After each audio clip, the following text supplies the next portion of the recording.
Guys, good evening. Magdidinengdeng po ako ngayon.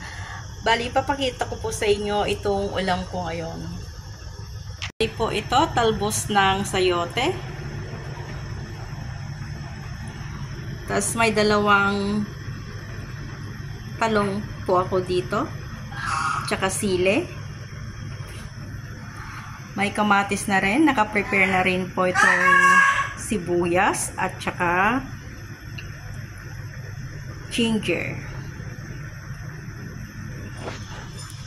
Ayan. Tapos meron po akong prinitong isda kanina. Eto, yung mackerel. Binili ko sa My Welcome. Dalawa po ito, kaya lang ulam ko kaninang tanghali yung isa. Kaya eto po ang mga ingredients ng lulutuin ko ngayon. Ayan. Ayan, mag-start na po tayo magluto.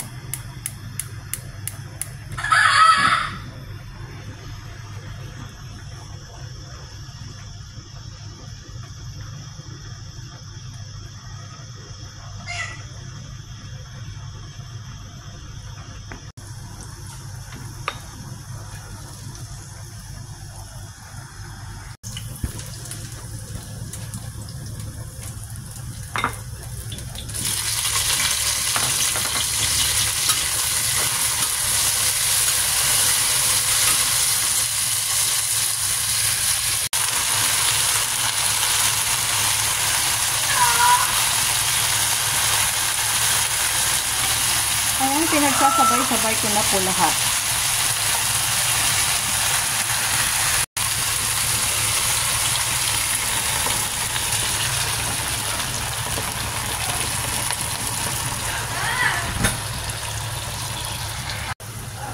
Ayan, nilagay ko na po lahat. Pinagsasabay-sabay ko na lang lahat. Dito, yung mga ingredients. Nilagyan ko rin ng konting fried shrimps, yung maliliit.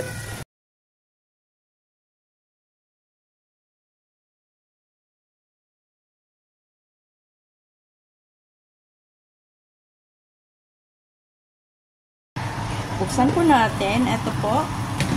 Nangangamoy sili po. Ito ang bango. Ito ang sili, yung green. Hindi po maanghang po yun. Ayan. Bali, ang pinagtimpla po pala dito is patis. Ayaw kasi ng amo ko yung amoy ng bagoong. Kaya patis niluluto ko. Ang sarap. Ito po yung dinengdeng natin. Ang sarap. Ang bango. Pwede na po tayong kumain.